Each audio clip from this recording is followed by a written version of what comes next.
ଜୟ ଜଗନ୍ନାଥ। ଜୟ ଜଗନ୍ନାଥ। ଭିଡ଼ିଓଟି ଦେଖି ସାରିଲା ପରେ ସବସ୍କ୍ରାଇବ୍ କରିଦେବେ। ଭିଡ଼ିଓଟି ଦେଖି ସାରିଲା ପରେ ସବସ୍କ୍ରାଇବ୍ କରିଦେବେ। ଓକେ, ଆଜି ଆମେ କଥା ହେବା ଖାଇବା ପୂର୍ବରୁ ଓ ପରେ ଅଳ୍ପ ପାଣି ପିଇବା ଉଚିତ କାହିଁକି। ଆଜି ଆମେ କଥା ହେବା ଖାଇବା ପୂର୍ବରୁ ଓ ପରେ ଅଳ୍ପ ପାଣି ପିଇବା ଉଚିତ କାହିଁକି। ଆସ ଯିବା। ଖାଇବା ପୂର୍ବରୁ ଅଳ୍ପ ପାଣି ପିଇଲେ ଖାଦ୍ୟ ନଳୀ ଓଦା ହୋଇ ଖାଦ୍ୟ ଅଟକିବା ଭୟ ନଥାଏ। ଖାଇବା ପରେ ଅଳ୍ପ ପାଣି ପିଇଲେ ଖାଦ୍ୟ ନଳୀରେ ଲାଗିଥିବା ଖାଦ୍ୟାଂଶ ସଫା ହୋଇଯାଏ। ଏହି କାରଣରୁ ବ୍ରାହ୍ମଣମାନେ ଚଳୁ କରିବା ପ୍ରଥା ରହିଛି। ଜଣେ ସୁସ୍ଥ ଲୋକ ଦିନକୁ 2.5 ରୁ 3 ଲିଟର ଜଳ ଆବଶ୍ୟକ କରେ। ଏହି ଜଳ ଅଧିକ ହେଲେ ଜଳ ବିଷାକ୍ତତା ହୋଇଥାଏ। ଫଳରେ ଆଳସ୍ୟ, ମୁଣ୍ଡ ବଥା, ନାକରୁ ପାଣି ଗଡ଼ିବା, ମାନସିକ ବିଭ୍ରାନ୍ତି, ଶକ୍ତିହୀନତା, ଚଳନ ଶକ୍ତି ସହିତ ଆଦି ରୋଗ ହୁଏ। ମୃତ୍ୟୁ ମଧ୍ୟ ହୋଇପାରେ। ଜଣେ ପିଉଥିବା ଜଳର 70 ଭାଗ 2 ଘଣ୍ଟା ମଧ୍ୟରେ ଏବଂ 90 ଭାଗ 4 ଘଣ୍ଟା ମଧ୍ୟରେ ଶରୀର ମଧ୍ୟରୁ ବାହାରିଯାଏ। ଅଧିକ ଜଳପାନ ଦ୍ୱାରା ଭୋକ ବା କିଡନୀ ଉପରେ ଅଧିକ ଚାପ ପଡ଼ିଲେ କିଡନୀ ଖରାପ ହେବାର ମଧ୍ୟ ସମ୍ଭାବନା ଥାଏ। ଖାଇସାରି ସଙ୍ଗେ ସଙ୍ଗେ ଅଧିକ ପାଣି ପିଇଲେ ଖାଦ୍ୟ ହଜମ ହେବାରେ ବାଧା ସୃଷ୍ଟି ହୁଏ। କାରଣ ପାକସ୍ଥଳୀ ମଧ୍ୟସ୍ଥ ଖାଦ୍ୟ ହଜମକାରୀ ଏନଜାଇମ୍ ଗୁଡ଼ିକ ଜଳ ସହ ଶୋଷିତ ହୋଇଯାଏ। ଫଳରେ ଖାଦ୍ୟ ହଜମ ହୋଇପାରେ ନାହିଁ। ତେଣୁ ଖାଇବାର ଅଧଘଣ୍ଟା ପରେ ପାଣି ପିଇବା ଉଚିତ। ଇଏ ହେଉଛି ଆମର ଖାଇବା ପୂର୍ବରୁ ଓ ପରେ ଅଳ୍ପ ପାଣି ପିଇବା ନିହାତି ଆବଶ୍ୟକ। ଭିଡ଼ିଓଟି ଦେଖି ସାରିଲା ପରେ ଯଦି ଭଲ ଲାଗେ ସବସ୍କ୍ରାଇବ୍ କରିଦେବେ। ଖାଦ୍ୟ ନଳୀ ଓଦା ହୋଇ ଖାଦ୍ୟ ଅଟକିବା ଭୟ ନଥାଏ।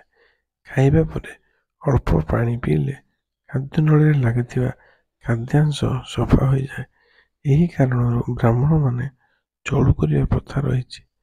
ଜଣେ ସୁସ୍ଥ ଲୋକ ଦିନକୁ 2.5 ରୁ 3 ଲିଟର ଜଳ ଆବଶ୍ୟକ କରେ। ଏହି ଜଳ ଅଧିକ ହେଲେ ଜଳ ବିଷାକ୍ତତା ମଧ୍ୟ ହୁଏ। ଫଳରେ ଆଳସ୍ୟ, ମୁଣ୍ଡ ବଥା, ନାକରୁ ପାଣି ଗଡ଼ିବା, ମାନସିକ ବିଭ୍ରାନ୍ତ, ଶକ୍ତିହୀନତା ସବୁ ଆଦି ରୋଗ ହୁଏ। ମୃତ୍ୟୁ ମଧ୍ୟ ହୋଇପାରେ। ଜଣେ ପିଉଥିବା ଜଳର 70 ଭାଗ 2 ଘଣ୍ଟା ମଧ୍ୟରେ ଏବଂ 90 ଭାଗ 4 ଘଣ୍ଟା ମଧ୍ୟରେ ଶରୀର ମଧ୍ୟରୁ ବାହାରିଯାଏ। ଅଧିକ ଜଳପାନ ଦ୍ୱାରା ବୃକ୍କ କିଡନୀ ଉପରେ ଅଧିକ ଚାପ ପଡ଼ି କିଡନୀ ଖରାପ ହେବାର ମଧ୍ୟ ସମ୍ଭାବନା ଥାଏ। ଖାଇସାରି ସଙ୍ଗେ ସଙ୍ଗେ ଅଧିକ ପାଣି ପିଇଲେ ଖାଦ୍ୟ ହଜମ ହେବାରେ ବାଧା ସୃଷ୍ଟି ହୁଏ। କାରଣ ପାକସ୍ଥଳୀ ମଧ୍ୟସ୍ଥ ଖାଦ୍ୟ ହଜମକାରୀ ଏନଜାଇମ୍ ଗୁଡ଼ିକ ଜଳ ସହ ଶୋଷିତ ହୋଇଯାଏ। ଫଳରେ ଖାଦ୍ୟ ହଜମ ହୋଇପାରେ ନାହିଁ। ତେଣୁ ଖାଇବାର ଅଧଘଣ୍ଟା ପରେ ପାଣି ପିଇବା ଉଚିତ। ଇଏ ଥିଲା ଆଜିର ଟପିକ୍। ଖାଇବା ପୂର୍ବରୁ ଓ ପରେ ଅଳ୍ପ ପାଣି ପିଇବା ଉଚିତ କାହିଁକି। ଭିଡ଼ିଓଟି ଦେଖି ସାରିଲା ପରେ ସବସ୍କ୍ରାଇବ୍ କରିଦେବେ, ସେୟାର କରିଦେବେ, ଲାଇକ୍ ବି କରିଦେବେ। এই ଭିଡ଼ିଓଟି କରିବାର ଉଦ୍ଦେଶ୍ୟ ହେଉଛି କିଛି ଜାଣିବା ପାଇଁ କରାହେଉଛି। ସବସ୍କ୍ରାଇବ୍ ନିହାତି କରିବେ। କାଲି ଆଉ ଗୋଟେ ଟପିକ୍ରେ ଆମେ କଥା ହେବା କାର୍ତ୍ତିକ ମାସରେ ମାଛ ଖାଇବା ମନା କାହିଁକି। କାଲିର ଟପିକ୍ କାର୍ତ୍ତିକ ମାସରେ ମାଛ ଖାଇବା ମନା କାହିଁକି।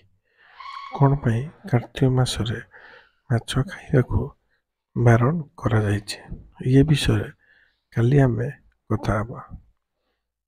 ଆଜି ତ ଆମ ଆଡ଼େ କୁହୁଡ଼ି ବହୁତ ଅଛି। ଆପଣଙ୍କ ଆଡ଼େ କୁହୁଡ଼ି ପଡ଼ିଛି କି ନାହିଁ କମେଣ୍ଟ କରିବେ। ଆଉ ଭିଡ଼ିଓଟି କେମିତି ଲାଗୁଛି, କ'ଣ କଲେ ଭଲ ହେବ କମେଣ୍ଟରେ ଜଣାଇବେ। ଆପଣମାନଙ୍କ ମତାମତ ଯାହା ଆସିବ ମୁଁ ସେଇ ଅନୁଯାୟୀ ସୁଧାରିବାକୁ ଚେଷ୍ଟା କରିବି। ଏଣୁ ଆପଣମାନେ ମତାମତ ନିହାତି ଦେବେ କମେଣ୍ଟ ମାଧ୍ୟମରେ। ଆଉ ରହିଲା ସବସ୍କ୍ରାଇବ୍ କଲେ ମନୋବଳ ବୃଦ୍ଧି ପାଇବ। ମୋର ଆହୁରି ନୂଆ ନୂଆ ଭିଡ଼ିଓ ଆଣିବାକୁ ବହୁତ ଇଚ୍ଛା ହେବ। ଆଉ ଲାଇକ୍ ଆଣ୍ଡ ସେୟାର କରିବେ ନିହାତି। ଜୟ ଜଗନ୍ନାଥ, ଜୟ ଜଗନ୍ନାଥ।